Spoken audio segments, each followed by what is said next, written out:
Barista coffee শপে শুধু coffee বানাবে বিষয়টা এরকম না, তার ক্যাশ কাউন্টার, তার ভিতরের যে যাবতীয় ক্লিনিং যেই টুলসগুলো বিষয়গুলো, মেশিন অপারেট করা, মেশিনে কার্ড পজ অপারেট করা, সব কিছুই বারিস্তা কাজের অন্তর্ভুক্ত। মানে ক্যাশিয়ারের কাজগুলো বারিস্তা করে। সো ধরেন এখন কোনো কাস্টমার যদি বলে যে আপনার বিল হয়েছে কত টাকা, সো ধরেন সাপোজ তার বিল হয়েছে 1500 বা 2000 বা যাই হোক। সো ধরেন একটা কাস্টমার অনেক কিছু খেয়েছে, গ্রুপ নিয়ে বন্ধু বান্ধবদের নিয়ে, তার বিল হয়েছে 10,000 টাকা। সো 10,000 টাকা কীভাবে মেশিনে চার্জ করবেন দেখুন এই ভিডিওতে। সর্বপ্রথম ওই যে সেলের জায়গায় অ্যামাউন্টটা বসাতে হবে 10,000।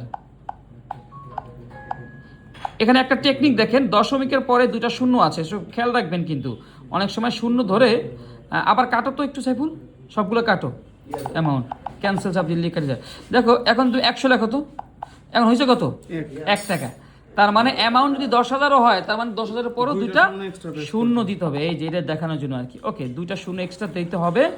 আর এটা একটা মেশিনের মডেল, আর একটা মেশিনের মডেল ওইরকম থাকতে পারবে, বাট অসুবিধা নাই। এটা কি 1% ক্যাশব্যাকটা দেওয়া আগে? Wait, 1% cashback.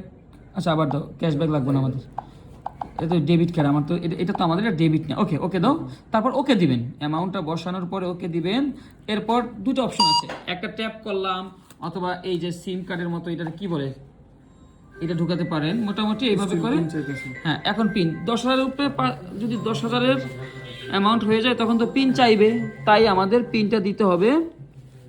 পিনটা হচ্ছে কি, পিনটা কি আপনাদেরকে বলে দিই, সবাই লিখে রাখেন খাতায়।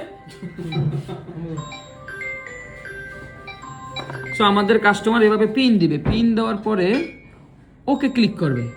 ওকে ক্লিক করার সাথে সাথে দেখবেন যে এই যে বিল প্রিন্ট হয়ে গেছে, তার এখান থেকে কার্ডে টাকা হয়ে গেছে। তখন আমরা কাস্টমারকে বলবো, thank you sir, here is your receipt, please have a seat, we will serve to you soon. So এইভাবে আপনারা চাইলে বিল কাটতে পারেন। ওকে।